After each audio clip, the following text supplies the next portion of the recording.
Découvrez le Géant, le tout nouveau pari de LeTurf et Genibet.fr. Trouvez un cheval placé dans toutes les courses de la Réunion du Géant et c'est gagné. Avec le Géant, tous placés pour gagner.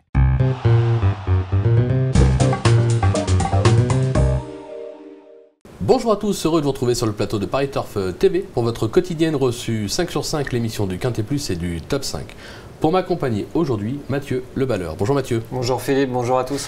Mathieu, direction Vincennes, vendredi soir, avec une épreuve pour 5 ans de 1850 mètres. La petite piste, on va s'appuyer sur les étrangers dans cette épreuve. Voilà, priorité aux étrangers qui arrivent souvent en France en retard de gain, même si on en connaît déjà 2-3 qui ont déjà très bien couru sur notre sol. Je pense que pour les Frenchies, ça va être compliqué pour la gang, mais ils peuvent s'emparer des 4e ou 5e places. D'accord, bon, on va voir ça déjà avec votre sélection. Mathieu, on vous écoute. Alors mon favori, le 3 Calvin Borel, le 5 Archangel Am, le 2 Red Team Rex, le 11 Bandit Online, le 14 Akelmisha, l'As Dex Buckenschwit, le 4 Déglidé, et le 13 Acrobat. Oh, vous nous avez choisi des noms. C'est pas facile. Je suis content de ne pas les prononcer les derniers. Allez, on rebondit sur votre favori, le numéro 3, Calvin Borel, qui a déjà couru au niveau classique. Il a déjà gagné sur notre sol, comme vous le disiez tout à l'heure. C'était à Enghien et à Vincennes, sur la grande piste. Il vient de laisser d'énormes regrets. C'était le 17 septembre dernier. On va le voir. Là, hop, il est bien, il se met à la faute. Il va disparaître totalement. Bon, on peut se dire c'est presque fini. Ouais. Et puis vous allez voir, il va revenir, il va réapparaître à un moment ou à un autre. Attention, on regarde. Là, on se dit c'est joué. Hein, non, et là, c'est fini. Et dans le dernier tournant, il arrive vraiment comme une balle et il va retomber dans ses travers tellement qu'il est arrivé dans une très plaisante action. Voilà, c'est ça. Là, il aurait peut-être pas gagné, mais il serait quand même revenu disputer activement les premières places. Ouais. Voilà, et là il repart, boum, boum. Et là il retombe une nouvelle fois dans ses travers. Et là c'est fini, disqualifié. Voilà, logiquement disqualifié par les commissaires, mais comme vous l'avez dit, il faisait un drôle de truc ce jour-là. Calvin Borel, c'est vraiment un cheval de grande classe. Il a gagné sur les 2100 mètres de la grande piste, il trottait un petit 11,5 ce jour-là, vraiment grosse impression. Là, on a encore tout vu, hein. C'est un cheval qui est en gros retard de gain. On peut noter qu'il sera déféré des 4 pieds pour seulement la 2e fois de sa carrière. Donc, s'il s'élance sur la bonne jambe et s'il se montre sage dans le parcours, il ne faut pas chercher plus loin le gagnant. Il est totalement déclassé dans un lot comme ça, surtout déféré des 4 pieds. Je pense que ce sera surtout une question de sagesse. À jouer que gagnant. À jouer que gagnant, on l'aura compris. Vous lui opposez le numéro 5, Archangel Am, qui débute sur notre sol, mais qui a prouvé sa tenue en Suède, puisque ça a gagné sur plus de 3000 mètres. Vu la forme de l'entraînement, attention. Hein. Entraînement en grande forme, l'école Gini, il a ramené pas mal de chevaux sur son antenne en Normandie. Et on les voit vraiment s'illustrer. Je suis allé voir des vidéos en Suède, c'est un cheval athlétique très bien présenté, comme souvent les pensionnaires de Lufti Colgini. Il possède des lignes très intéressantes dans son pays d'origine. La tenue ne lui fait pas défaut. On a fait appel à Franck Ouvry qui s'est déjà illustré avec la Casa, qu'il a remporté un quintet avec Olympique Chronos Amiens il n'y a pas longtemps. Donc les étrangers, quand ils débutent en France, la première est souvent la bonne. Donc je vous conseille de le suivre de très près, ce Archangel Am. Ok, on va se méfier également du numéro 2, Red Team Rex, qui lui aussi débute sur notre sol.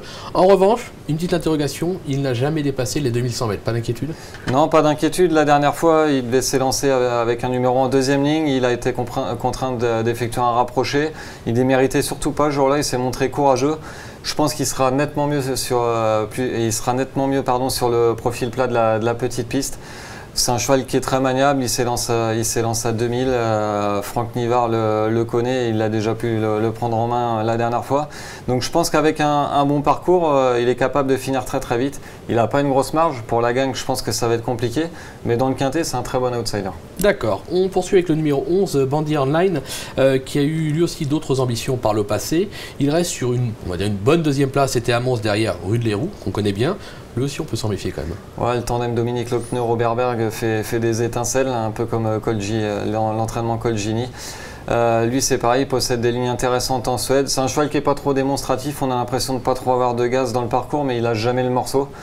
Dominique Lochner ne le dit pas encore à 100%, mais bon, sur ce qu'il a montré en Suède, ça lui confère quand même une bonne chance ici.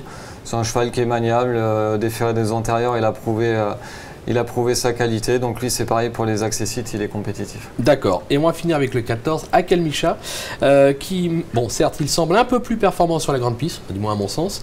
Maintenant, il vient de se classer 3e à Vincennes, il est en forme. Pour une place, là aussi, tout est jouable. Voilà, on vient de voir Akelmicha super bien courir dans la course sur référence. Bon, certes, il était sur un 3e rang à la corde, mais après, il avait trouvé l'ouverture, il s'allongeait bien.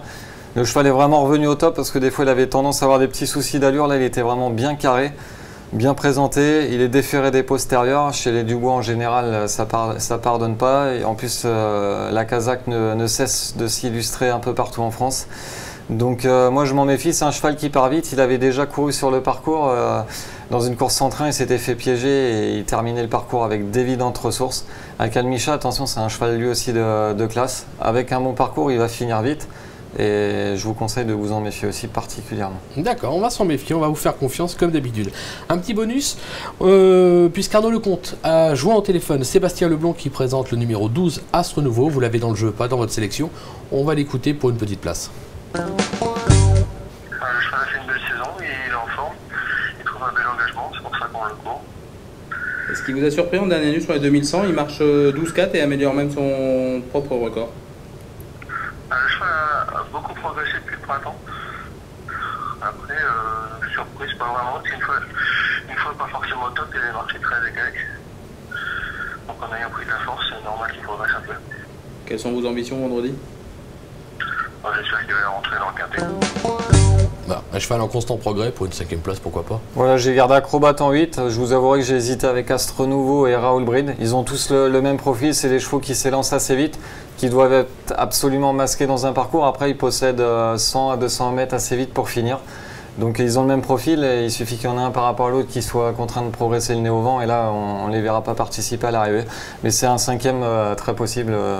Donc ce Astre Nouveau. On va s'en méfier. Merci Mathieu pour toutes ces infos. On va se quitter avec une petite pépite dans la 5e, je crois. Voilà, dans la 5e, Bianca des Îles, elle a crevé l'écran pour sa rentrée. Ce jour-là, Mathieu Abrivard l'avait prise en main en vue de cet engagement. Il a tracé vraiment une superbe ligne droite. Vendredi, on va être beaucoup plus offensif. Elle est vraiment en gros retard de gain. Pour moi, je vous le dis, Philippe, c'est un pénalty. C'est un pénalty, c'est annoncé, pardon. Il n'y a plus qu'à passer à la casser l'émotion, excusez-moi.